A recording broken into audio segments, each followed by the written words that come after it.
I don't know if you can hear, I'm a little bit plugged up right now. Yesterday, I found out that I tested positive for COVID, which super sucks, kind of throwing a wrench in my week, to put it mildly. But I am managing, so we'll just take it a day at a time and hopefully get through everything no problem. Yesterday, I was debating about whether I was going to do a This Week in Batman video, but I woke up this morning and I just really wanted to read my Batman comics. There's not a whole lot I can do, just stuck quarantined in the house. Luckily, I had a friend that went to the comic book shop for me and grabbed 7 new Batman books for me to read and dropped them on my door.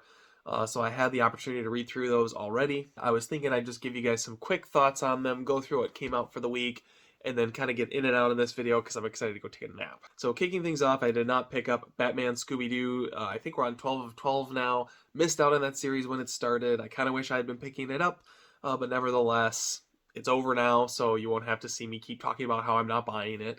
I think pretty much everything else Batman related I picked up this week. So the only title I haven't read yet, Future State Gotham number 11. This is the variant cover. It's ugly. It costs $1 more. But apparently they didn't have cover A, and I would have said not to even bother picking it up, I'll just wait, but since I wasn't at the shop, I couldn't really make that judgment, so I ended up with this copy. I can live with it. This is the one book I haven't read yet, though, because I'm like 1 or 2 issues behind on this. So that leaves me with 6 books to review for you guys, and I've decided to organize these from my least favorite cover to my most favorite cover, because this was kind of a rocky week as far as Batman covers go. And so I want to really shout out the ones that stood out to me and that I really liked.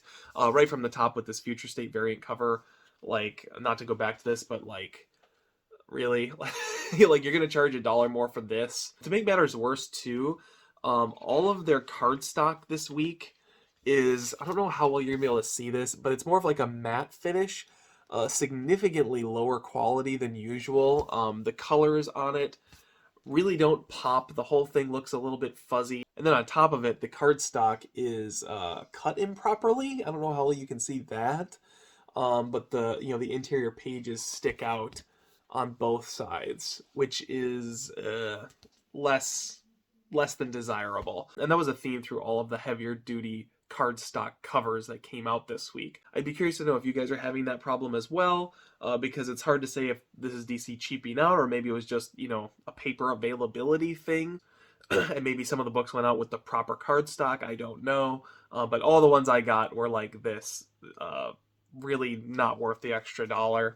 Skipping ahead to my least favorite cover of the week of the books that I read is Batman Urban Legends number 13. And as you can hopefully tell, we've got that weird matte finish cover.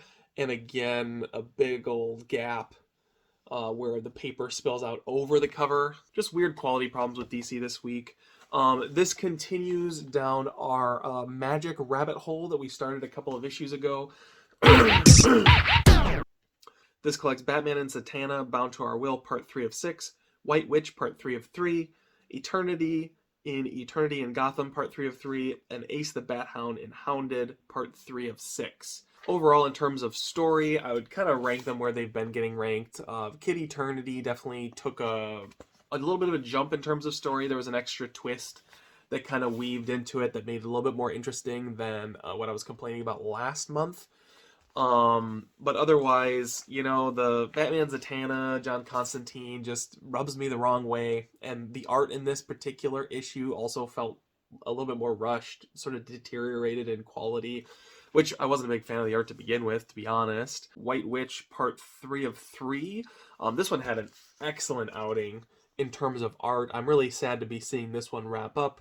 We got a little bit more in-depth time with the White Witch and Ghostmaker and their adventures together before she was kidnapped by Simon Saint. She finds herself staring down the barrel of Simon Saint's gun at the end of this issue again.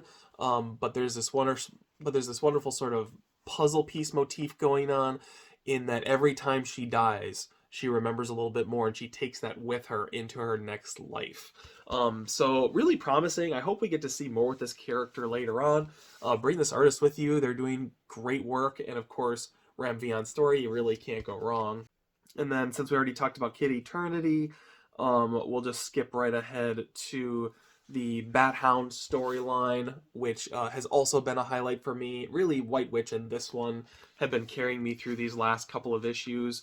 If I had a complaint about this particular month, it's really just that it feels like the story's a little long in the tooth. I don't know that we needed a full 6 issues for this. I will say there was a great moment here, which I actually accidentally turned to, where they're trying to unmask Batman, and he has all these great little gadgets preventing them from doing so, including these flamethrowers that come out of the lids of his eyes, which I thought was fantastic and a little bit un-Batman-like, because there's no way that isn't gonna, you know, cause you to get burnt alive, but whatever. It's all good fun in Batman Urban Legends number 13.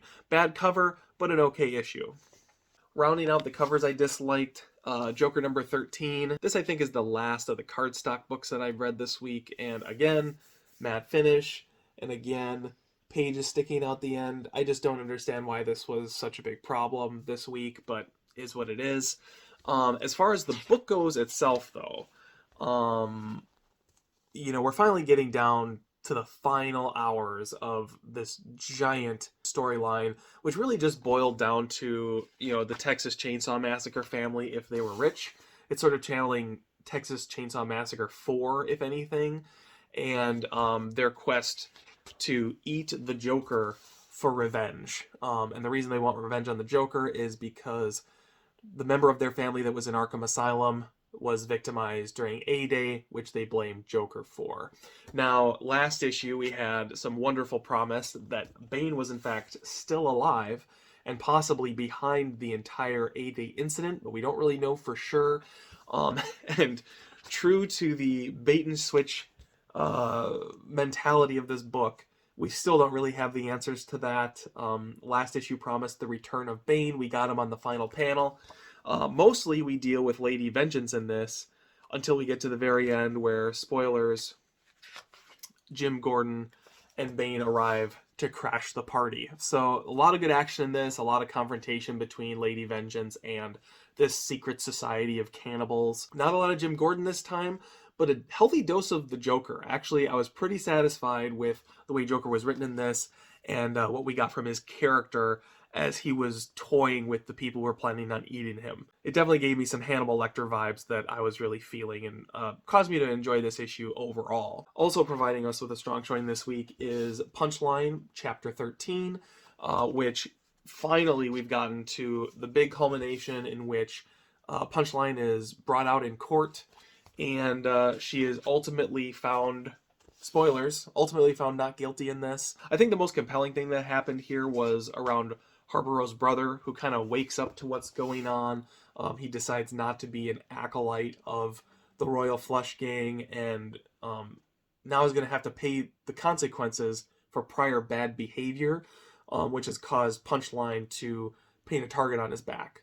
So definitely a lot of promise for upcoming issues. I think the biggest problem I have with both the Joker and the Punchline story is that, more so with Joker than Punchline, but still with both, which is that, just both are kind of victim of overextended storytelling. Probably could have cut some of the story beats down in this and still had a very effective Joker and Punchline narrative that would have gotten you to a similar conclusion. Now that we're kind of winding down, it feels like there's not quite enough payoff for the amount of maze we went through to get to this point. So that does it for the covers I really didn't care for. And now we're getting into the covers that were quite a bit better. Kicking things off, surprisingly, Batgirls number 4. I actually found myself really liking this cover because it kind of plays some tricks on your eyes. It sort of has a hallucinogenic effect that, while I don't care for this person's art, I found this cover fun to look at and kind of kept seeing new things in it the longer I looked at it. That might just be the fever talking, though. We'll see. As far as the story, I would say this represented, overall, a marked improvement from what we've seen in Batgirl so far, because we finally focused in on one villain, which was good. Dare I say, I actually found this full-page spread of the Batgirls coming down over the city to be surprisingly dynamic and fun to look at. So even the art for me, not a total bust this week, which I'm very happy to say. This book did have a return of some of the great Becky Cloonan comedy, which has been landing somewhat more flat the last couple issues for me.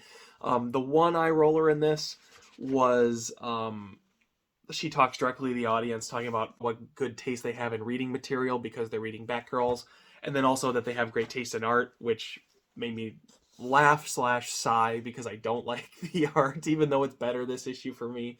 And hoping they can keep the momentum going through issues 5 and 6 on this first story arc for Batgirls.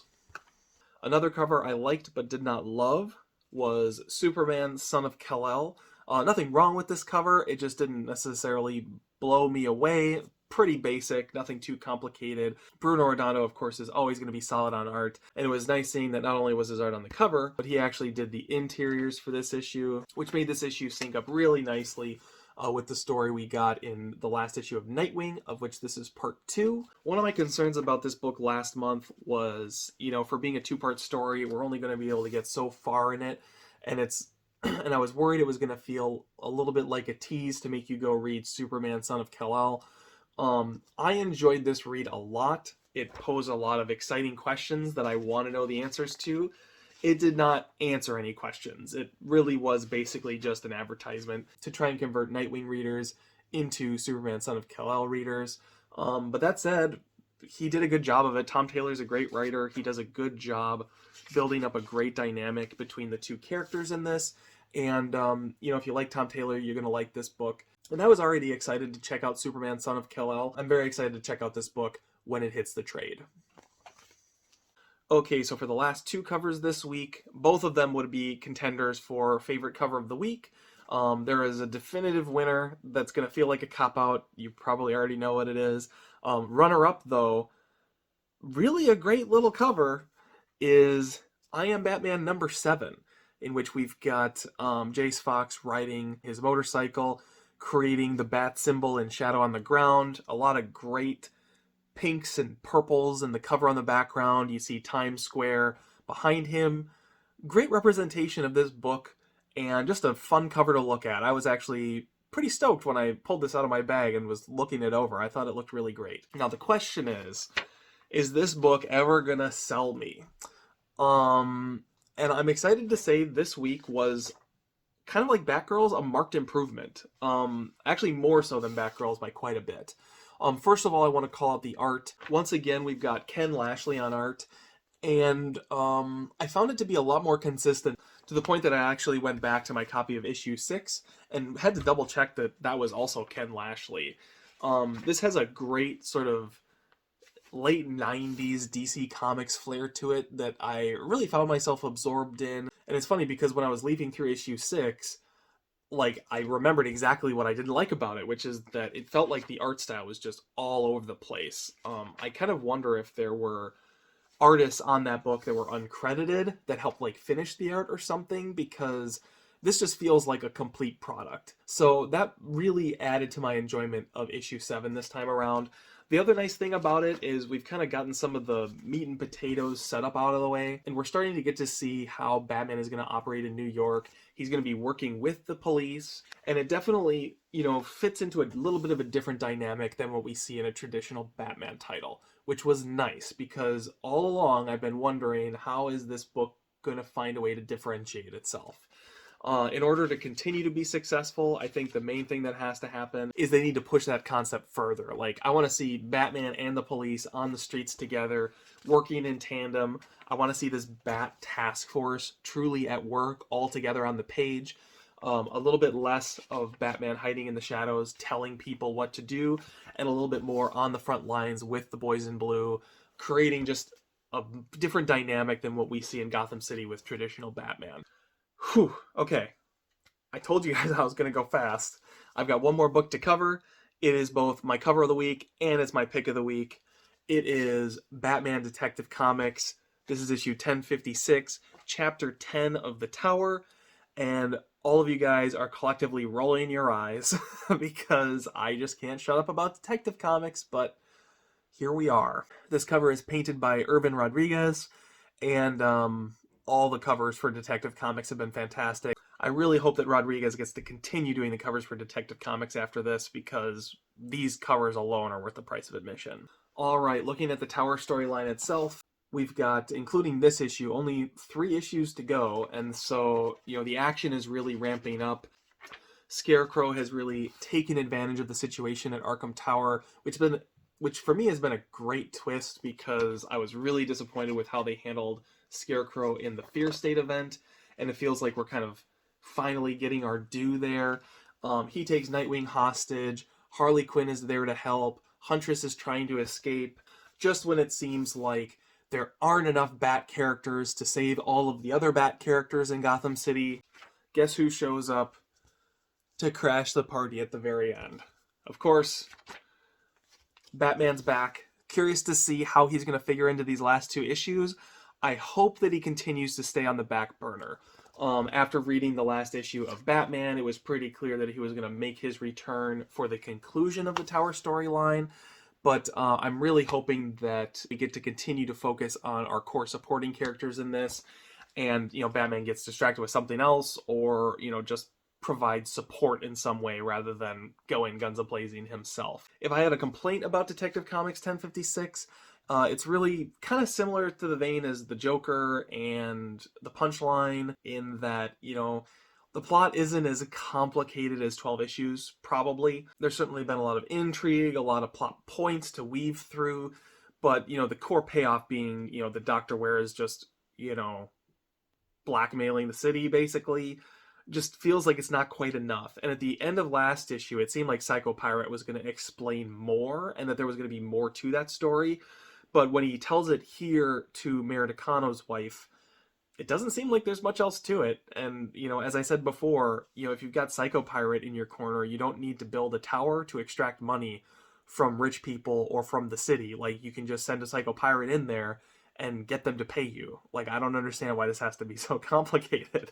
But nevertheless, it's made for a fun ride. I'm really digging it. It's definitely not been as pivotal a storyline as like a City of Crime or something like that. Like I was kind of hoping that it would be, but those don't come along very often.